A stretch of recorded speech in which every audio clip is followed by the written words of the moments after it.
اللہ کا واسطہ دیتا ہوں فیصلہ باد سے دھوکہ نہ کھاؤ، اس کے بازاروں سے دھوکہ نہ کھاؤ، ہوش میں آؤ ہم غلط جا رہے ہیں۔ اور میرے بھائی اگر مر کے اللہ کے پاس جانا ہے تو اس زندگی سے واپس آؤ، واپس آؤ، میں اللہ کا اس کے رسول کا واسطہ دیتا ہوں۔ اگر مر کے کہیں اور چلے جانا ہے، اگر مر کے اللہ کے پاس نہیں جانا یا اللہ کے رسول کا سامنا نہیں ہے، جو مرضی کرو، پھر ہم بھی چھوڑیں، اب ہمیں بھی کچھ سمجھاؤ۔ ہم کیوں بول بول کے گلے کی ایک ایک رگ میں درد اتار بیٹھے؟ گھر چھوڑ چھوڑ چھوڑ چھوڑ، سارا وجود ہڈیوں میں درد اتر گیا ہے، تو کچھ ہمیں بھی راستہ بتاؤ کہ یہ راستہ ہے، اس پہ موج میلہ بھی ہوگا، اللہ بھی نہیں ملے گا۔ آؤ ہم سب پھر ہم بھی مل کر تمہارا ساتھ دیں۔ ہم کیوں ایسے کھاری اٹھائے ہوئے در کی ٹھوکریں کھاتے پھر رہے ہیں؟ میرے بھائیو، اور اگر ایسا کوئی راستہ نہیں ہے، اور میں بتا رہا ہوں کوئی نہیں ہے، کوئی نہیں ہے، کوئی نہیں ہے، میرے پاس کوئی مضمون نہیں بیان کرنے کو۔ میں یہ نوجوانوں کو دیکھتا ہوں، میرے بندر ٹوٹ جاتے ہیں، میں دیوانہ ہو جاتا ہوں کہ میں ان کے کیسے دلوں میں اتر کر ان کے دلوں کی لگاموں کو اللہ کی طرف پھیر دوں اور اس کے رسول کی طرف پھیر دوں۔ یہ جب گانے بجانے میں ڈوبتے ہیں، جب یہ رقص گاہوں کو چلتے ہیں، جب یہ تاجر غلط تولتے ہیں، اور جب یہ بینک سے قرضے لے کر لمبے لمبے نظام بناتے ہیں، پرائز بانڈ خرید کر دعائیں مانگتے ہیں، اللہ میرا بانڈ نکل آئے۔ او میرا بھائی، تجھے کیا ہو گیا؟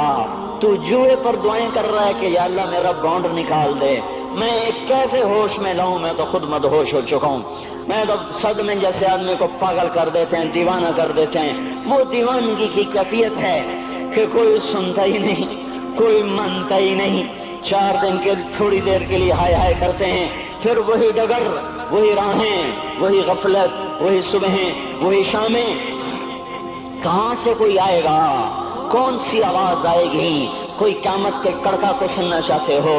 کیا آسمان کے دھماکے سن کے توبہ کرنا چاہتے ہو؟ کیا آسمان کی بجلیوں کو کوندتا دیکھ کر پھر توبہ کرو گے؟ یا زمین کے کلیجے کو پھٹتا دیکھ کر پھر توبہ کرو گے؟ یا سمندر کی بفری موجوں کو چڑھتا دیکھ کر پھر توبہ کرو گے؟ یا ہواؤں کے جھکڑ بگولوں کو دیکھ کر پھر توبہ کرو گے؟ نہیں، پھر توبہ کا وقت نکل جاتا ہے۔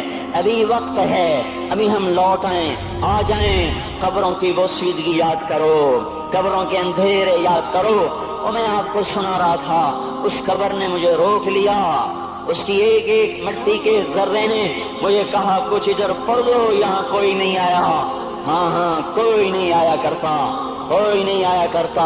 یہاں علی فاطمہ جدا ہو گئے، باقی کون ہمیشہ رہ سکتا ہے؟ اور جب جدائیاں ہوتی ہیں پھر کیا ہوتا ہے؟ كأن لم تكن بيني وبينك خلة ولا حسن ود مرة في التبادل۔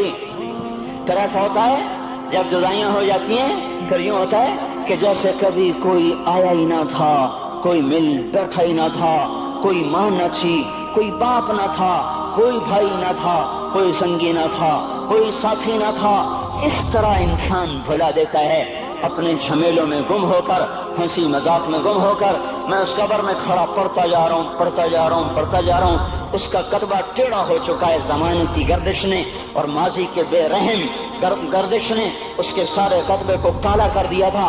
مجھے تجسس ہوا، میں دیکھوں یہ ہے کون جس کی قبر نے مجھ جیسے اجنبی کو رونے پہ مجبور کر دیا اور مجھے کھڑا کر دیا۔ میں قریب ہوا، میں نے جھاڑا تو پر لکھا ہوا تھا اللہ اکبر، رستم ہند امام بخش۔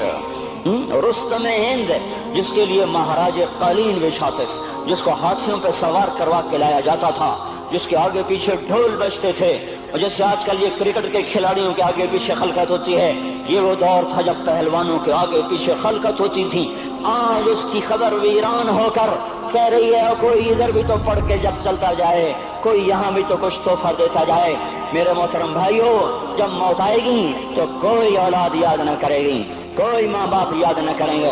مائیں لال بھول جاتی ہیں، ماؤں کو بچے بھول جاتے ہیں، ماؤں کو بچے بھول جاتے ہیں، باپ اولادیں بھول جاتے ہیں، بیویوں کو خامن مل جاتے ہیں، خامدوں کو بیویاں مل جاتی ہیں، یاروں کو یار مل جاتے ہیں۔ وہ تو ہم ہیں جو جا کے تہہ خاک سو جاتے ہیں، اکیلے تنہا زندگی کا سفر شروع ہو جاتا ہے۔ علی بن ابی طالب جیسا شاہ سوار، اللہ تعالیٰ کا مقرب محبوب انسان، جس کو اللہ کے نبی نے کہا علی تجھے بشارت ہو، جنت میں تیرا گھر میرے گھر کے سامنے ہوگا۔ اتنی